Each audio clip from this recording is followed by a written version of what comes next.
নমস্কার, আমি ডাক্তার তাপস মণ্ডল। আজ হোমিওপ্যাথিক কিছু তথ্য শেয়ার করব। গত কয়েকদিন ধরে দেখছি ডাক্তারবাবুরা ফেসবুকে অনেক হোমিওপ্যাথিক ডাক্তারবাবুদের প্রেসক্রিপশান দেখাচ্ছেন এবং আমিও চেম্বারে প্রায়ই ডাক্তারবাবুদের প্রেসক্রিপশান দেখে দেখে থাকি। দুঃখের বিষয় এই, সেই প্রেসক্রিপশানগুলো দেখলে আমার মনে হয়েছে হোমিওপ্যাথিক কোনো সুনির্দিষ্ট চিন্তা ভাবনা বা নীতি কেউই কিন্তু মেনে চলছেন না। এটা হোমিওপ্যাথির পক্ষে অত্যন্ত বিপজ্জনক এবং হোমিওপ্যাথির সংকট দেখা দিতে পারে, একথা স্বীকার করতেই হচ্ছে। পলিফার্মেসি এবং ভুল ডোজ নির্ধারণ করলে কি হতে পারে আমি আমার আগের একটি লেকচারে আপনাদেরকে বলেছি।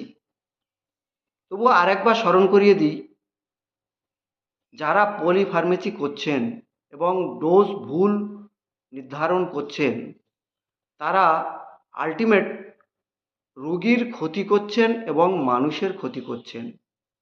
তাই আমি সেই ডাক্তারবাবুদের বলতে চাই, পলিফার্মেসি ছাড়ুন, সঠিক পদ্ধতি অবলম্বন করুন। কারণ ক্রনিক ডিজিজ ট্রিটমেন্ট করতে হলে পলিফার্মেসি করে কিন্তু ক্রনিক ডিজিজ সারানো সম্ভব নয়। প্যালিয়েশন হতে পারে। প্যালিয়েশন অর্থাৎ কিছুদিনের জন্য একটি রোগ কম থাকতে পারে, কিন্তু পুরাতন ও জটিল রোগ পার্মানেন্ট কিওর কখনই হতে পারে না। সেই সঙ্গে জনগণকে বলবো, যারা পলিফার্মেসি করছেন এবং ভুল ডোজ দিচ্ছেন না জেনে, তাদের থেকে দূরে থাকুন। নইলে আপনার ডিজিজ কন্ডিশন কমপ্লেক্স হয়ে যাবে, অর্থাৎ জটিল থেকে জটিলতম হবে, আর্টিফিশিয়াল ক্রনিক ডিজিজ তৈরি হবে, যেটা ডিফিকাল্ট টু কিওর। তাই বলবো, এই পলিফার্মেসি যারা করছেন এবং ভুল ডোজ যারা দিচ্ছেন তাদের থেকে দূরে থাকুন। আসুন ডাক্তার বন্ধুরা, একটু দেখে নিই ক্লাসিক্যাল হোমিওপ্যাথিক ট্রিটমেন্ট কারা করতেন। ডক্টর জ্ঞান মজুমদার, ডক্টর কাঞ্জিলাল নাম অনেকেই শুনে থাকবেন। এনারা তৎকালীন যুগে এফআরসিএস অ্যালোপ্যাথিক ডাক্তার ছিলেন, কিন্তু কনভার্টেড হোমিওপ্যাথ, যারা হোমিওপ্যাথিতে এসেই সুনাম অর্জন করেছেন এবং বহু জটিল রোগী তারা কিন্তু সারিয়েছেন। তার পরের প্রজন্ম doctor Bholanath Chakraborty, doctor SP De, doctor Biswanath Sengupta, doctor KC Das, doctor Soumendu Adhikari sir, এনারা আছেন। এনারা হোমিওপ্যাথিক নীতি পদ্ধতি মেনে ট্রিটমেন্ট করছেন ও করে গেছেন এবং সে পথেই তারা কিন্তু অনেক দুরারোগ্য ব্যাধিকে সারিয়ে তুলেছেন, একথা অনেকেরই জানা।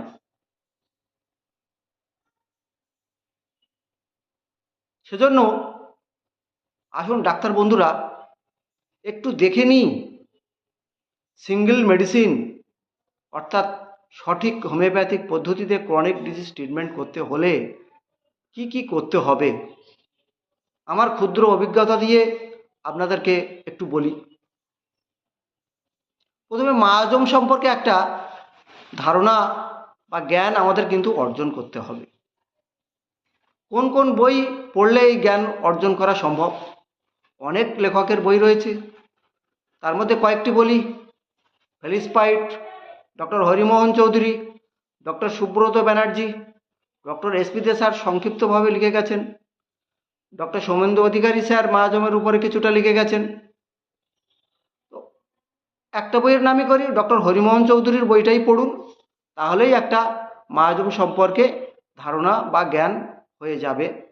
হরিমোহন চৌধুরীর বইয়ের প্রত্যেকটি মায়াজমের সামারিটা একটু ভালো করে পড়ে নিন এবং সেটা মনে রাখার চেষ্টা করুন, তাহলেই মায়াজম নির্ধারণ করাটা কিন্তু শক্ত নয়। এরপরে বলি, শুধু মাহাজম নির্ধারণ করলেই তো হবে না, মেডিসিন প্রয়োগ করতে হবে। তো হোমিওপ্যাথিক মেডিসিনগুলো ক্রনিক ডিজিজ ট্রিটমেন্ট করতে গেলে 30 থেকে 40টি বড় মেডিসিন, যে মেডিসিনগুলোর মায়াজমেটিক ব্যাকগ্রাউন্ড রয়েছে, সেরকম 30 থেকে 40টি মেডিসিন রপ্ত করলেই ক্রনিক ডিজিজের 90 থেকে 95% কিন্তু ভালোভাবেই ট্রিটমেন্ট করা সম্ভব। কোন কোন মেডিসিন আমি সেটা পরে বলবো। আমি একটি বইও লিখছি মায়াজমের উপরে, এবং ক্রনিক ডিজিজ ট্রিটমেন্ট করতে গেলে কোন কোন মেডিসিনগুলো, যে মেডিসিনগুলো এসেনশিয়াল, তার উপরে একটা বই এবং সেই মেডিসিনগুলোর কমপ্লিট পিকচার লেখার চেষ্টা করছি। মেডিসিন যখন আমরা পড়ছি, হোমিওপ্যাথিক মেডিসিন,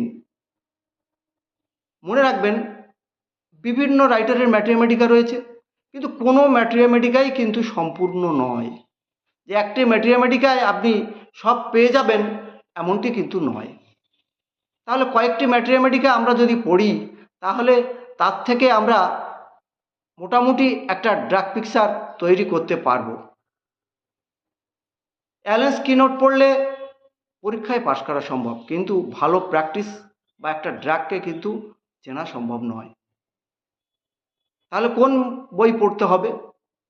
ডক্টর এন.এম. চৌধুরীর বই পড়ুন, ডক্টর নীলমণি ঘটকের বই পড়ুন, ডক্টর কেন্টের বই পড়ুন। কিন্তু ডক্টর কেন্টের বই অনেক লেংদি, এক একটা মেডিসিন বর্ণনা করা হয়েছে, পড়তে পড়তে ক্লান্ত হয়ে পড়বেন। তাই বলবো এন.এম. চৌধুরীর বইটাই পড়ুন, তাহলে একটি ড্রাগ পিকচার সম্পর্কে মোটামুটি ধারণা হয়ে যাবে, যদিও সম্পূর্ণ নয়। সম্পূর্ণ একটি ড্রাগ পিকচার তৈরি করতে হলে সব বই পড়ে আপনাকে কিন্তু জিস্ট তৈরি করতে হবে। কিভাবে?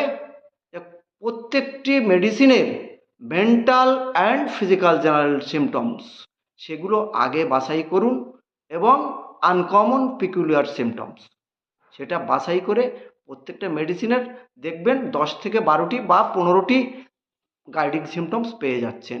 সেই সিমটমসগুলোকেই মনে রাখবেন, এবং সেই সিমটমসগুলোই কিন্তু একটি মেডিসিন চেনার পক্ষে যথেষ্ট।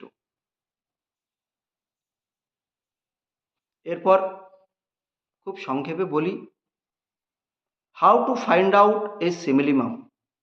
হোমিওপ্যাথিকে কীভাবে একটি মেডিসিনকে সিলেক্ট বা সিলেকশন করা হয়, তার উপায় অ্যাকচুয়ালি কি হতে পারে। আসুন ডাক্তার বন্ধুরা একটু দেখে নিই। প্রথমে আমরা থরোলি কেস টেকিং করব। কেস টেকিং করার পর কোন মায়াজম প্রমিনেন্ট আছে সেটা আমরা দেখব। কিভাবে দেখব? পেশেন্টের মোস্ট ট্রাবলসাম সিমটমস, অর্থাৎ প্রেজেন্ট সিমটোমেটোলজি থেকে, সঙ্গে past history, family history and জেনারেলিটিস and mental symptoms, এগুলো থেকে মায়াজমেটিক প্রমিনেন্ট, অর্থাৎ কোন মায়াজম প্রমিনেন্ট আছে সেটা আগে নির্ধারণ করে নেব। মায়াজম কোনটি প্রমিনেন্ট আছে নির্ধারণ করার পরের স্টেপে আমাদের কাজ কি?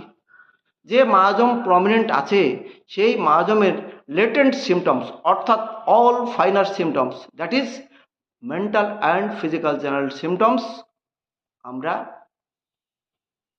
পেশেন্টের কেস টেকিং থেকে ওই মায়াজমের মধ্যে কি কি আছে সেটা একবার দেখব।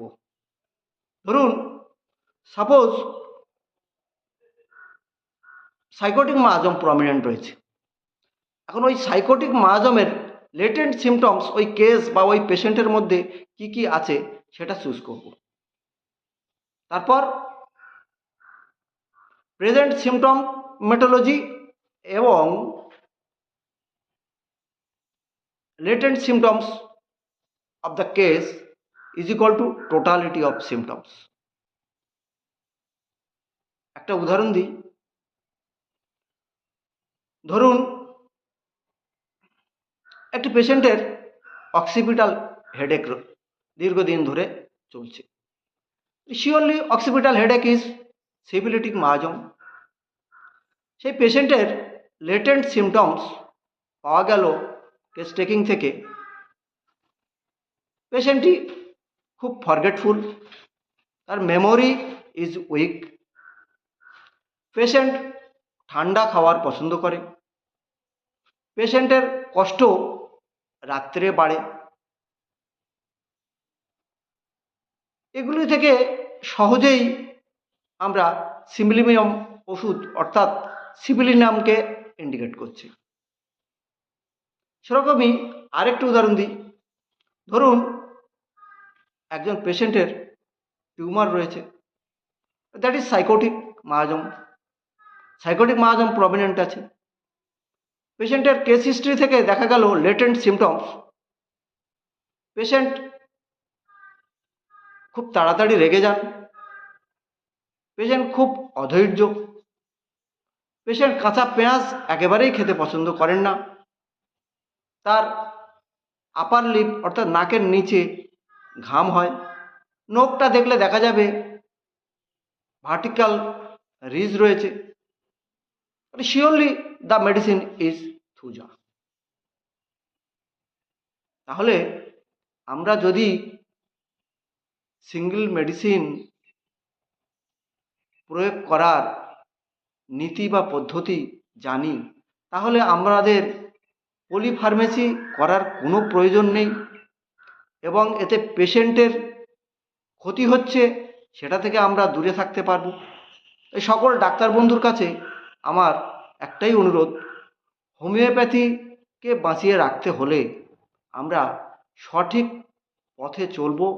অর্গানন অফ মেডিসিন যেটা হ্যানিম্যান লিখে গেছেন সেটা আমরা অক্ষরে অক্ষরে পালন করব। একটা কথা তো স্বীকার করতেই হয়, আপনার কাছে আমার কাছে কখন আসছে পেশেন্টরা, অনেক অ্যালোপ্যাথিক ডাক্তার দেখিয়েছেন, দেখিয়ে যখন ফল হচ্ছে না তখন হোমিওপ্যাথি ডাক্তারের শরণাপন্ন হচ্ছেন। কিন্তু এই পেশেন্টগুলোকে আমরা যদি সারাতে বা আরোগ্য করতে না পারি তাহলে এই পেশেন্টগুলো কোথায় যাবে? কিন্তু পলিফার্মেসি করে তো রোগ আরোগ্য সম্ভব নয়, অনলি প্যালিয়েশন, টেম্পোরারি প্যালিয়েশন সম্ভব। পার্মানেন্ট কিওর করতে হলে সঠিক নিয়ম পদ্ধতি মেনে আমাদেরকে ট্রিটমেন্ট করতে হবে। এটুকু আমাদের মনে রাখতে হবে। সকল ডাক্তার বন্ধুর কাছে আমার একটাই অনুরোধ, আসুন সঠিক হোমিওপ্যাথি, ক্লাসিক্যাল হোমিওপ্যাথিকে আমরা বাঁচিয়ে রাখি, তাহলে আগামী দিনে রোগ আরোগ্য ক্ষেত্রে হোমিওপ্যাথি আরও বড় ভূমিকা নেবে, এটা আমার বিশ্বাস। নমস্কার, সকলে ভালো থাকুন, সুস্থ থাকুন, সকলকে আমার আন্তরিক অভিনন্দন রইল।